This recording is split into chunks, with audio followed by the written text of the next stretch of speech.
All right, welcome back again already. It not very long here.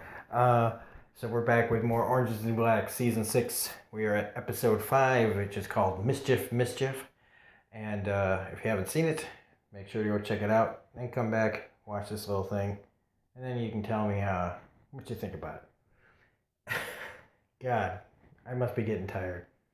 So anyway, this is a really good episode, long one. So basically, we've got Halloween pranks going on in the Supermax, or not Supermax, but the Max prison. Kind of like a Halloween thing. I've never heard of it, but I guess it's an East Coast thing. I live in the Midwest, so we just have, regular ass Halloween. But I don't know. I digress. So there's a whole bunch of things going on in here. And namely, let's start off with the draft. They've been talking about it since pretty much the beginning of the season, and it's pretty. I don't know. I guess there's drafts for everything. I mean, it's pretty shitty. Um, and the guards are betting on. I mean, what loose check says is I've always wanted to bet on human life. This guy, he's like a cockroach, man. He seems to just keep coming back and back, like nothing fucking affects him. So I'm hoping that someday, man, he really gets his. Um, Not to say that the whole draft thing isn't entertaining. It's just also it's kind of disgusting. So I don't know whether or not I'm supposed to find it funny or not. But I mean, I guess how ridiculous they are is kind of funny. Um, the way that the one guy takes it so seriously is pretty good. McCullough, on the other hand, is still having a hard time with everything that happened last year, and rightfully so. Which kind of plays out later with Ruiz and stuff. She picks Ruiz, and Loose Check is like looking around like the different picks, like he's really pissed that he didn't get Nikki. Um, when she picks Ruiz, he kind of perks up. When somebody picks Chapman, he's like, so he knows all these people, so he's kind of pay attention to picks, but whatever. They're not supposed to interfere, but there's ways around it. And the whole thing where the one red bigger guard recruits Chapman into starting a fight with Ruiz so she'll get her broken tooth back. It was pretty disgusting. But it's pretty disgusting and vain of Chapman to do that for a piece of a tooth. Maybe I don't know. I just find that kind of shallow. I mean, yeah, it's annoying that your tooth is chipped, but do you really want to start something with Ruiz for that? I don't know, but they do, and Ruiz is basically being completely isolated. And for such a badass girl, she's showing, some pretty emotional side to her. I mean, and then when McCullough comes into her bunk to try to get points for herself for her little draft thing, she kind of, she just loses it for a second and just really cracks Ruiz upside the head. Now, for what Ruiz has done,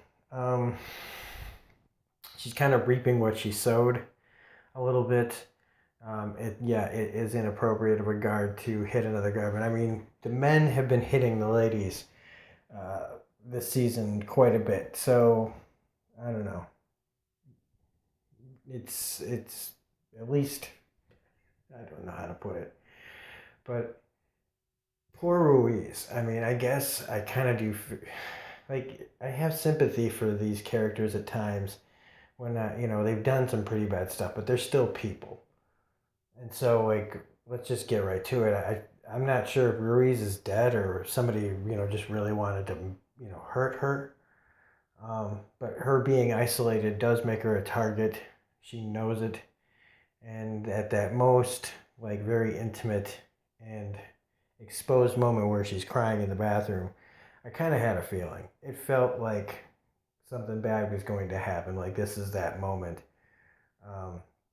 Where somebody's really low and then just gets killed. I don't know if she's dead or not, didn't look good.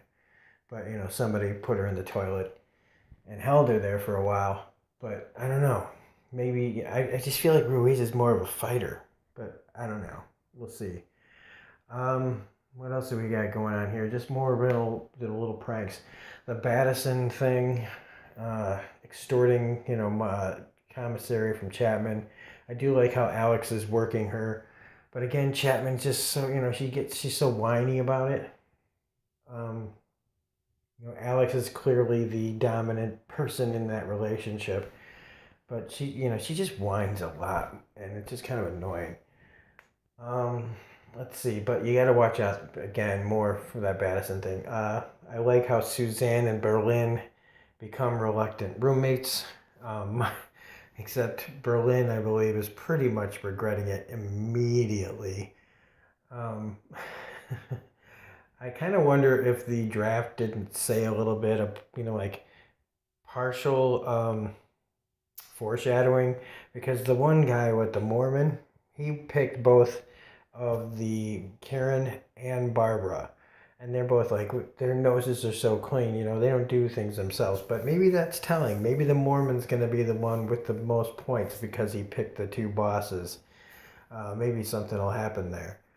What else do we got? Poor Red. You know, her and Tasty both are feeling quite isolated as well. And with Caputo trying and failing to get Tasty help, because what was he going to do with that lady? There is not anything he's going to be able to do for her through her. Hopefully Caputo doesn't take the job in Missouri. Hopefully he figures out a different way to try to help, because somebody's got to get to the meat of this. These cops can't just get away with killing a cop and then just blaming it on the inmates. And then, you know, and I don't know how bad their punishment would have been if they had just come forward and said friendly fire instead of just trying to cover it up. But I don't know. Doggett's fun has come to an end. And, you know, it's nice to see her that she realizes, you know, look, there's just no running. And this guy that she's with, even though he thinks he likes her, he's kind of off. He's pretty much still off from when they first met, which was, it's a bad, toxic relationship, really. And the one guy who just kind of leaves, the big guy, he, you know, maybe she should have went with him. I don't know, maybe, you know, but I think she's doing the right thing by just turning herself in. Let's see, what else do we got here? The guard that has the pills. That's got to be something that's coming up too. And he's that real big prick, man. So we'll keep an eye out on that, because it's got to be something. It'll have to probably do with the girl that's giving the oxy to Diaz. So we'll see much more going forward on that. I feel I'm trying to say that I hit every character's little moments here, but oh, the rats in the wall. That's gross. But it's nice that Nikki is able to tell her to don't touch those because they're going to give you little baby diseases. And yeah, that's about it. So if I've forgotten anything, go ahead and read me in the comment section. We haven't seen Cindy in a minute, and she's the one that knows about the frame job, so hopefully we'll be getting some more from her pretty soon. So anyway, if you like this video, please hit the like button, comment, share, subscribe, hit the bell, all that jazz. Otherwise, we will see you on the next video. Might even be making another one tonight. And yeah, so thanks for subscribing. Anybody that's a subscriber, thanks for watching just in general. Thanks for all the support. We will see you on the next video. So take it easy. Have a good night. Bye. And